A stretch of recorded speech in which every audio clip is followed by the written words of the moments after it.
Seattle in a noisy environment to talk about sound.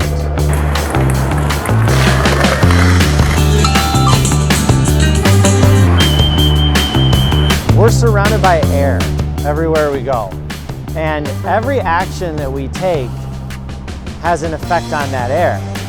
Really creates disturbances in that air. Some of those disturbances are minor enough that we can't really perceive them. Some of them are strong enough that we can, and that is what sound is. When you make an action, whether you're talking or you're clapping your hands or driving a car.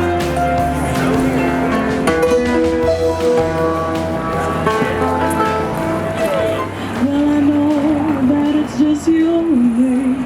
I'm here without you, baby. When sound occurs from many different locations, it layers on top of itself. You can think of it as all of these pressure disturbances originating from different places, arriving all at your ear, and at that location it piles up.